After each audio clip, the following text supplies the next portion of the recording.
Boleh sense vibe awak. Kalau kau macam, bila ada anak ni, kau vibe kau lain, aku mesti bagi baliknya.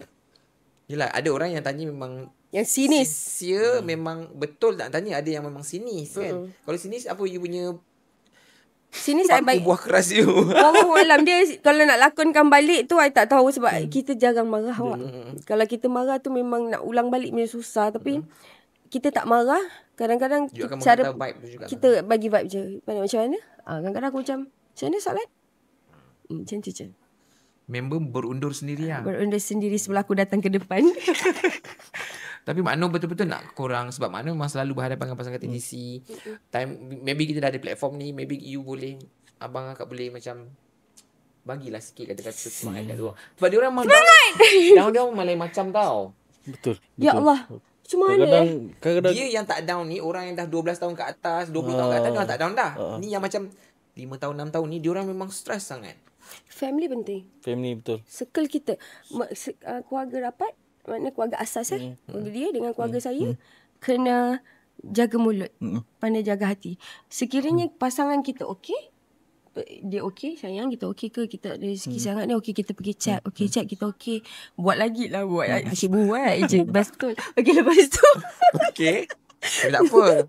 So family pula tahu keadaan kita orang yang memang kita orang buat. Maknanya diorang nampak ikhtiar kita orang. So diorang tahu jaga hati. Ini yang family saya buat dan kita orang buat.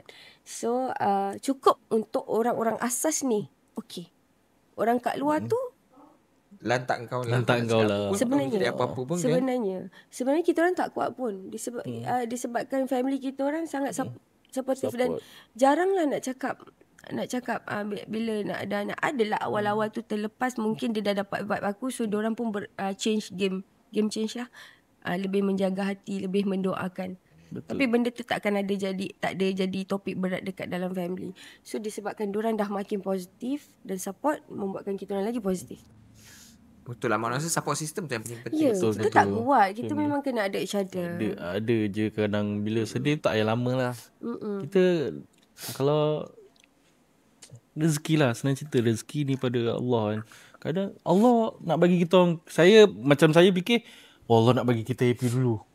Nak pergi mana? Okey, kita nak gaduh-gaduh dulu. Nanti dah ada anak, kita nak gaduh bertumbuk tak boleh ni. Susah juga kan. Tak boleh dah pula nak ngacau-ngacau dan sebagainya. Betul juga. Dan ni kot, selalu saya ni agak urban sikit kan.